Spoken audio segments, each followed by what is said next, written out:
喺有留意開 Zodiac 嘅朋友咧，應該都知佢出咗新顏色噶啦，係啦，咁都係一樣呢個 Super Serif 嘅系列啊，但係咧今次就會係一隻好 sharp， 一隻就冇咁 sharp， 反而係比較低調啲啊，一隻高調，一隻低調啊。呢兩隻都係 Super Serif 嘅呢個 GMT 系列啊，係啦。係咪估唔到我睇睇下 Sketch 幾百蚊又變咗做睇萬幾蚊嘅咧？估我唔到啦。好，我哋嚟望下啦。嗱，首先咧，而家我係未拆膠紙嘅狀態啊。咁我哋先望咗先。係啦，咁一隻咧就會係黑灰色嘅外圈咯。咁搭配呢個銀色嘅太陽紋標盤。咁而呢邊咧就會係全黑色嘅一個標盤，搭配呢個粉紅色同埋白色嘅一個外圈啊。咁呢兩款都係 GMT 款嚟嘅。咁啱呢支 GMT 針擋住咗添。嗱，咁你望翻呢支啊，見到啦。嗱，咁時分秒針都係銀色同埋有支紅色嘅一個 GMT 針嘅。咁啊，而家呢個時候擦一擦膠紙先，等我。好，嗱，咁就最靚都係個標盤啦。咁我就唔特別去擦標帶啦，唔好嘥大家太多時間啦。嗱，我哋嚟睇下呢隻咁 sharp 醒嘅一隻 Super Serif GMT 手錶啊。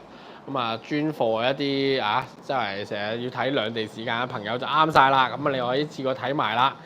咁佢今次咧就會係搭載咗呢個STP 720嘅 GMT 自動機芯啦。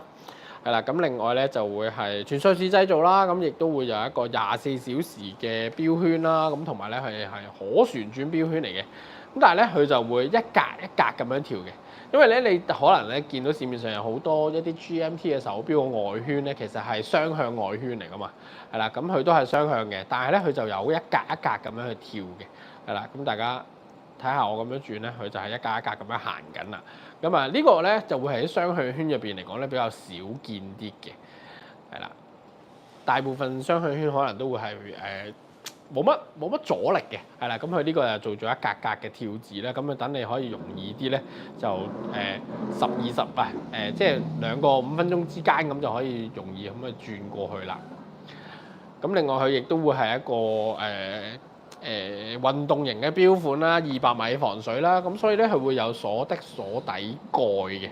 咁所有 Zodiac 嘅錶款我所認知嘅 Zodiac 錶款咧係冇透底蓋嘅，咁全部都會係實心不鏽鋼底蓋啦，咁大家都可以見到噶啦。咁佢呢啲都係啲 vintage 嘅啲底蓋嘅設計啦，咁中間係一個平滑嘅，係啦。咦，我有冇得講過咧？有冇朋友知道點解中間要做一個平滑嘅位置出嚟啊？睇下你哋有冇人知先。咁亦都會啦，見到佢會咧有個夜光嘅功能嘅。咁啊，同大家望下佢啲夜光如何先。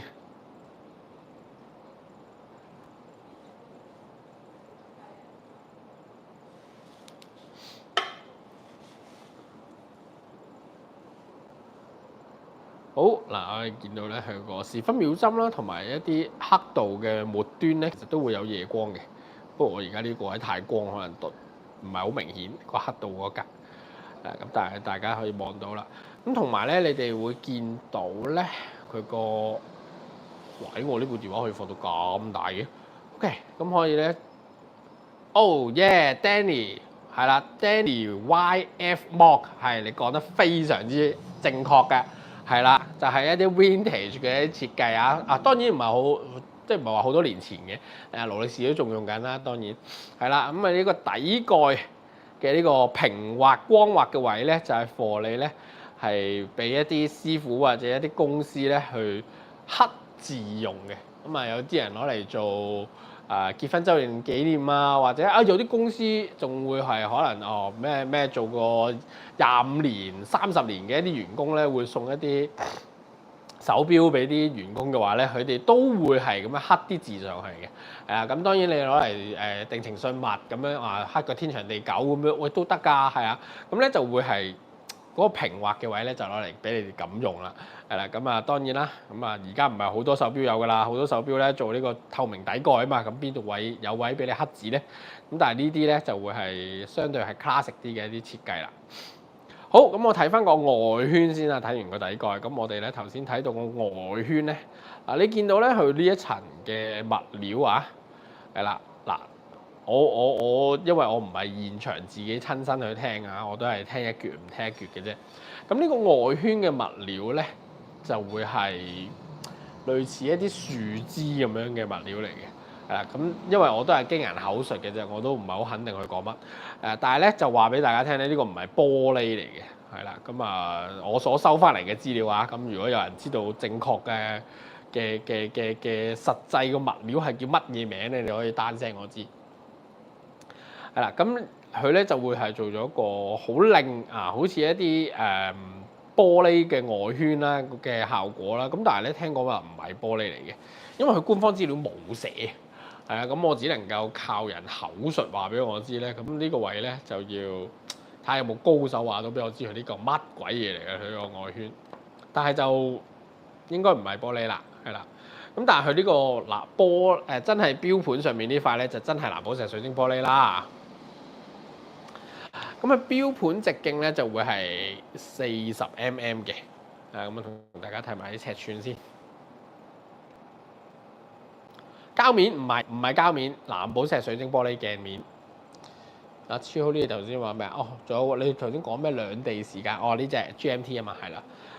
嗱，我覺得好奇怪嘅有陣時啲嘢就嗱佢官方資料咧就40mm嘅，咁其實咧佢係39點幾咁樣啦嚇。我夾實我都係10咁樣去，唔係2010咁樣去度啦。咁我2050咁樣去度啦，咁啊應該就都唔會差好遠㗎啦。大家都係咁上下呢啲方法度。咁但係咧佢就47.6mm嘅甩位，厚度咧佢都唔算好厚嘅，12點幾12.6mm嘅厚度都還好吧。係啦，咁同埋咧佢就會用咗啲5G 帶，係啦5G 帶款嘅。咁佢其實 Zodiac 嘅好多手錶咧都會做咗啲比較 vintage classic 啲嘅一啲設計啦。咁所以咧佢都會係仍然採用緊呢個5G 帶嘅設計啊。嗱，咁佢成隻咧就個效果就咁樣嘅。咁啊上手嘅話咧，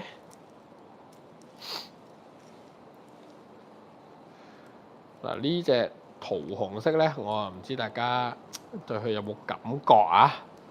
咁啊睇開我直播嘅朋友都知我中意啲特別顏色咧，我對佢係幾有感覺嘅。係啦，咁佢就桃紅色嘅上半嘅外圈，同埋呢個桃紅色嘅呢個 GMT 針啊。幾靚仔㗎呀！哎呀，因為佢有張膠紙喺度卡住咗，我搣一搣先啊，等等我。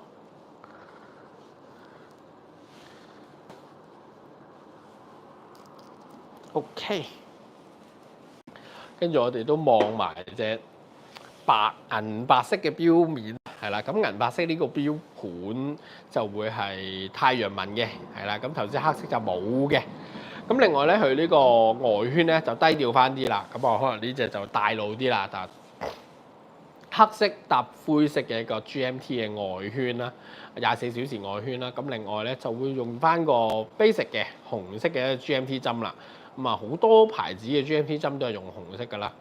咁同埋咧，佢個六字位呢度咧都會寫咗 GMT Automatic 嘅字樣啊，擋住咗呢個我唔擦膠紙啦，係啦，呢個就會寫住嘅，同埋佢個系列 Super C Roof。